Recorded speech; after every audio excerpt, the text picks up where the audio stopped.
Against this right back, Charlie, definitely.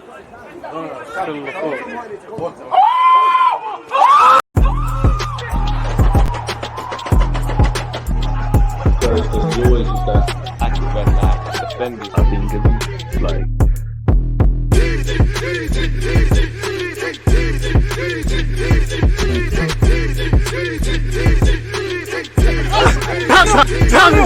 People deluded, I'm back again. Come on, Ian. Man. Come on, Ian, like the big man just said there. People deluded, I'm back again now. I'm pretty sure no Arsenal fan wants to really talk Arsenal, such as the last recent round of results we've had in all comps, the latest being a 2-0 defeat against Liverpool. You know, how good was the first half though? But away from that, as we know, it's January, the transfer windmill, rumour windmill, better yet, is alive and kicking. So let's see what we've got today. Again, please do me a favour, smash the like button, comment your own thoughts. Don't forget to subscribe.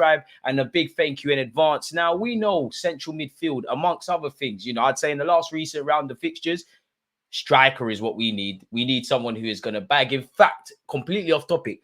But when you look like from August to about September, October, Arsenal fans was probably sitting there like, you know what, we do need a striker, you know. Then with the injuries in midfielders, like we need a midfielder. Then it went to defense. And now, and obviously we know we need a winger to, you know, deputize or fill in for Bukayo Saka and Martinelli and take the burden off their shoulders. We know we need all of them. But it seems like we've gone full circle again and we've been linked with Alhamadou Onana of Everton, which we wanted him allegedly, or we had an interest in him when he was at Lille. You know, he's quite tall. He's got good technical level. You know, he don't look it, but he's in his early 20s. So there's longevity there.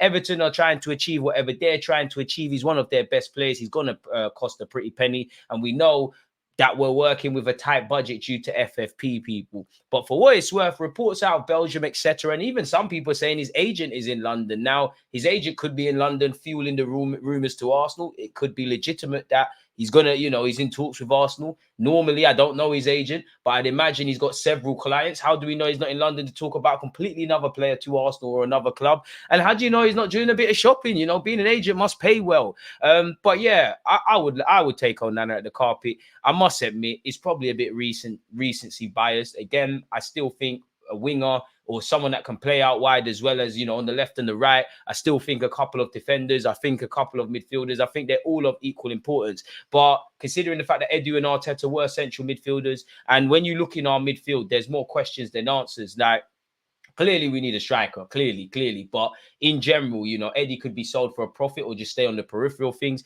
Jesus is a decent option. Again, we need a striker. You've got Trossard, you've got Martinelli, you've got Saka. Defensively, we need a couple of bodies. Injuries have highlighted that. But I think most people will say there's certain conditions for Zinchenko. Not really sure on Kirill, but he's a body there. Saliba and Gabriel, the big boys. You've got Benjamin White, if and when Timber returns this season, but we've got him long term.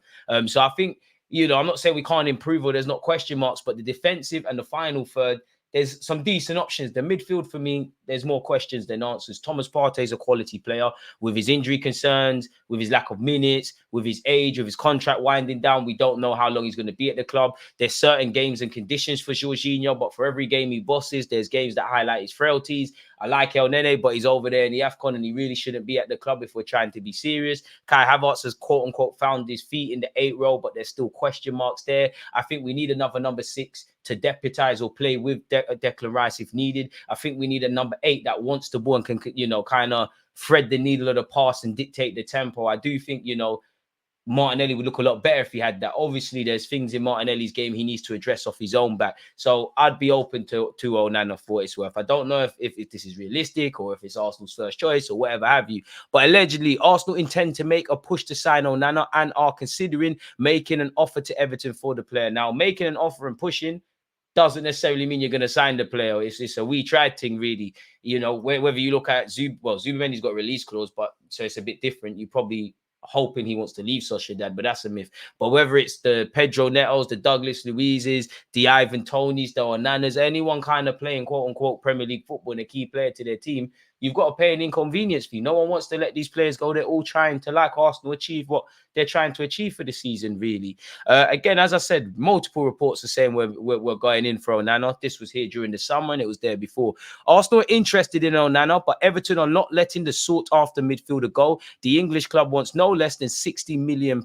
Crazy, isn't it? for, obviously it says Red Devil, but I think that's the same nickname of the Belgian national team. Everton, who is fighting for relegation at the bottom of the Premier League, I mean, they're fighting relegation because of points deduction. I don't think they're bottom. Would rather not let Onana go because the options for their defense are limited. I think it needs midfield. Sean Dyche desperately needs Onana. Therefore, Arsenal would need to pay an exceptionally high amount for the Dakar-born player. In 2022, the now 22-year-old Belgium came from Lyon in France for around £33 million, currently around 38 million euros. The Red Devil is a permanent fixture in coach Sean Dyche's starting team. Since joining Everton in 2022, he has made 56 appearances, scoring 3 times and getting 3 assists. So that shows how key he is. Everton allegedly have set a £60 million asking price if Arsenal wish to do business for the 22-year-old. So we're going to need to do some creative accounting. Despite how important he is to Everton, there's always a chance that Onana could leave Goodison Park in January. He was once upon a time linked with Chelsea, and Arsenal are the ones desperately trying to get hold of him in the next weeks. That's what Sasha Tavaleri is reporting on Monday, claiming there are intensive talks taking place between the Gunners and the Toffees for the Belgium international. It's explained that Onana always wanted to stay in the Premier League were he to leave Everton in the near future, and a move to Arsenal would certainly allow that to happen. The young midfielder is reportedly keen on the move, clearly seeing this as the perfect opportunity to take another step in his flourishing career, all while giving the club that gave him a chance in England the money everyone knows they need, which, again, they're in a bit of a delicate situation. In fact, such as a situation, this journalist believes things could develop quickly, which for Arsenal fans, I hope it sure does, meaning Arsenal could already be getting closer and closer to adding another exceptional player to their midfield as they continue their pursuit of a Premier League title after last year's collapse, people. And to be fair, Declan Rice is the only one that you have complete confidence on in the midfield, really. For what it's worth, we have been linked with Estalvio Willian. Arsenal probably got better chance of signing him in Football Manager. I mean, for those of you like myself who watched the Under-17s World Cup, he does seem like a gem in the Brazilian game. Again, don't know how far he's going to go, but he's got a wonder of a left foot. He's a very good player. He's 16, so he can't move anytime soon. PSG apparently leading the race, but for what it's worth, Man United, City, Arsenal, and Chelsea are all bidding hard to sign Messio, as his nickname is, people. Love him, think he's a quality footballer, but he can't move until he's 18. And if you're Palmeiras, you want significant money up front. If we've got FFP concerns, we definitely don't have money to wait, spending on an investment for 2 years from now, despite, he's got the world at his feet. We have been linked with Spinnazola, which I would take because he can play left back and right back. Obviously, he's a seasoned Italian international, dependent on the deal in terms of the contract and the fee.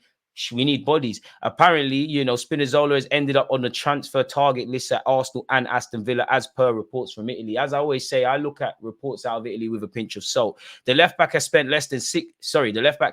less than 6 months left on his deal, and last week his agent Davide Lippi told Sport Italia that his client will not sign an extension. He also left the door open for the 30-year-old to leave the Serie A this month. So is there legitimate interest in Arsenal, or is it because this guy's contract's running down, he's keeping it moving, he's a defensive player, Arsenal need defenders, and it could quote-unquote be a cut price deal? I don't know. 99% of these things are BS, but nonetheless, let's continue. There's no chance for renewal. Let's see how the January market develops. Otherwise, he will expire. So we'll have to see, really. For what it's worth, he's got a goal and 3 assists from 17 games this season. He's done well. I'm sure playing for Italy, it could have been the Euros. He got a big injury, but he's back.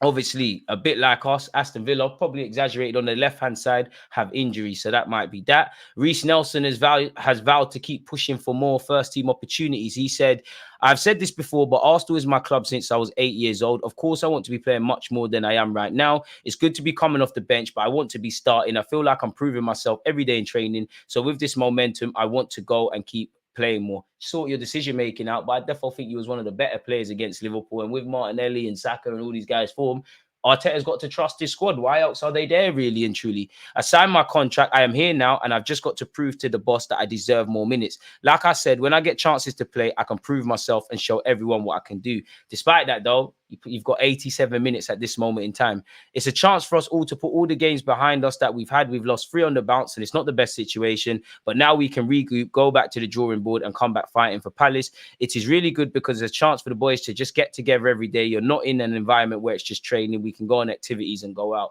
And that's obviously in reference to going to Dubai. You're going to need that togetherness, people. There's there's at least a week before Arsenal play.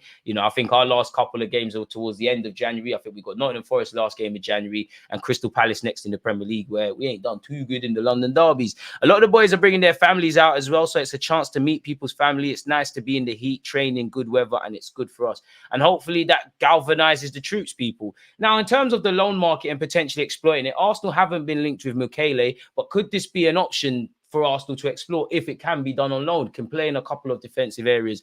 For what it's worth, Romano is saying he's keen on joining Bayern Munich, and the deal is dependent on PSG's decision on negotiations on a loan with a buy clause. So are these the sort of situations that Arsenal potentially could exploit? I don't know, people. Football London has also said, people, the Gunners are surveying the loan market for potential signings that could offer some temporary support.